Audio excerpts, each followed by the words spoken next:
Hi, I'm Tom, and today we're at Pay360, and today I'm joined by Stephen Winyard from SaltEdge. Hello, Tom. How are you? I'm very well, mate. Very well. Very good. So, obviously, we're getting to the end of day one right now. How have you found the event so far? I found it really good, actually. We first attended the Pay360 event as guys with business cards just walking around, and we enjoyed it so much we decided we had to come back, support and sponsor, and it's been very valuable. We've met a lot of existing clients, we've met a lot of new clients, new opportunities. So yeah, I think whenever you invest in a trade show that has an audience that is definitely going to use your services, it works. So yeah, I'm very happy. That's great. So can you give us a little bit of an introduction to you, just for the viewers that don't know, just about what SaltEdge does and what you're hoping to achieve by coming to events like this? Yeah, sure. I mean, we're quite fortunate. We're one of the big players in open banking as a solution provider. So we pretty much do three things. We do open banking gateway, which is we provide the ability for people to do open banking payments and open banking account information services. Yeah. We also do PSD2 compliance. So if you're a bank or an EMI that wish to be compliant with the regulations, call SaltEdge. We do all of that work for you. We also act as a source of reference or experts to a few very specialist, like enterprise clients, where they want a team of open banking experts to be part of their architecture to either help them deliver services to their clients, particularly high-end banks.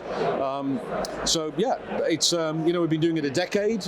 We're connected to over 5,000 banks in 50 odd countries, and we've got a very precise and aggressive growth plan.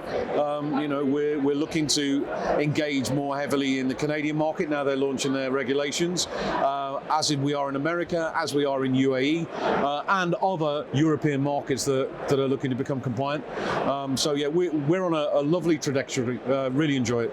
Okay, fantastic. So obviously, it's been a while since we last caught up. Yep. So what can you tell us about how 2023 went for you? What kind of success stories did you have? Did you come across any challenges last year? And just what basically have you achieved over the last, say, 12 months? Yeah, I mean, from a company point of view, it was good. We were like 30% up on the year before. So, the commercial drive to try and increase revenue and profits was there. That happened, so we're really pleased about that. We had a bit of a manic December. One of our sales guys, we were very active, obviously, in the Moldovan market, and he was able to get engagement from some of the Moldovan banks, which is brilliant. But that put us under a lot of pressure with all the legal paperwork in the last few days.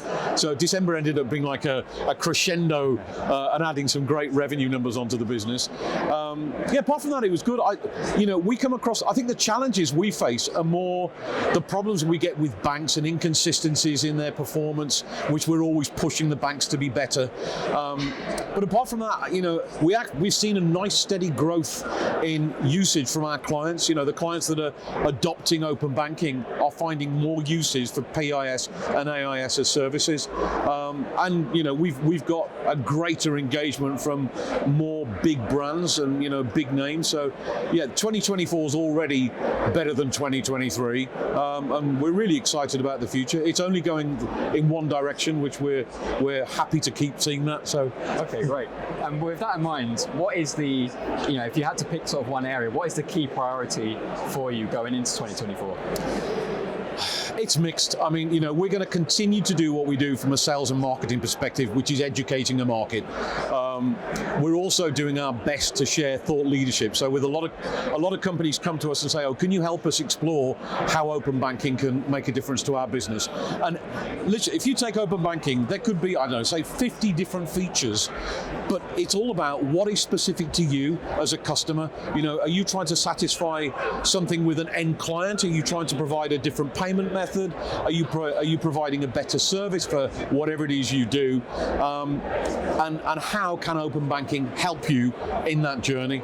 So a lot of that is thought leadership. We've got so many clients with so many different use cases. A lot of our job is educating, guiding, helping, and then supporting. We want all our clients to do well with it, and that's obviously the mantra of any business. On top of that, I always say at these interviews, one of the most important things we do is support our partner network. You know, we can't be who we are without supporting our partners, and we make our partners' lives better by being there. So yeah, there's a lot of time, effort, and energy placed on, you know, respecting that ecosystem that we've established. It's a valuable asset to us and to them. Yeah, it's definitely a really important area that needs to be dealt with, especially when it comes to education. But sort of aside from that sort of thought leadership aspect, are there any sort of exciting projects or developments that you're really looking forward to in the near future? Yeah, I think expansion, frankly. You know, we've got a really good dominance across the UK and Europe. We're seeing more appetite in the UAE, where we've had teams going for some time now. Something's going to crack there very, very soon. We're fortunate we lead with a very well established reputation. So we kind of welcome when we knock a door to say, can we help? But I'm also excited about, you know, other markets and other territories. You know, I think last time we spoke, we had 130 people in the business. We've got 150 now. We're probably going to employ another 20 or 30 this year. So it's that growth. That's what excites me. And always trying to get better at what we do. You know, it's we like to think, as well as open banking being like a sexy thing to do, we do run a really clean, nifty business. So we have to make sure we stay, you know, smart as well as, you know, excited. Yeah, well, no, that's really good news. And obviously, it's always good to hear of growth in this kind of industry, especially, you know, given the current sort of macroeconomic conditions that we're seeing now. But if we take a step back and talk a little bit more generally, what more do you want to see from sort of the open banking ecosystem going into the future? Wow, I mean, that's a very wide question. I've always been an advocate that anybody that's involved in the open banking game, any business that's regulated, that does the job, keep doing it and keep doing it well. You know, it's a very big ocean. We don't mind competitive situations at all. It just makes everybody smarter and sharper. Ultimately, you and I as consumers win.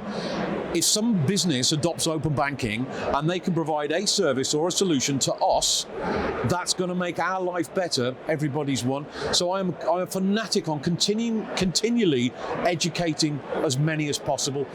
You'll often hear me reference HMRC. That is utopia as far as a use case for open banking, but it's payments. But then you've got some of the other bigger clients, you know, the super apps. If they're now understanding that under the consent of the user, if the user is prepared to allow access to their account and therefore be served back some really great advice or business or topics or products or services, again, that benefits me and you. We love that. So yeah, I mean, it is open banking itself. I think the only mistake it's made is being called open banking. We nerdy people think it's great, but no consumer knows that. You know, it should have had on day one some generic expression like pay by bank, pay it. I mean, you know, I'm using other people's trademarks, but some expression like Ideal, for example. You know, that's not open, but it is open banking, but it's a brand. And I think that's probably the only failing. I don't know whether we can transition to that now, but no merchant's going to put pay via open banking, because someone's just going to think, well, what am I opening my bank to you? No. So, you know, there are things that the ecosystem can get better. And then, as I said, it's the banks.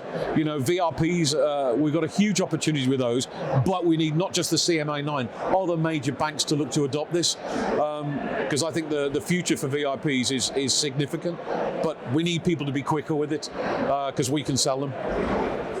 Obviously, it's a hugely exciting space, and it's one of the areas that we look into most often. It's just, you know, everything about it is really transformative in the payments industry and beyond.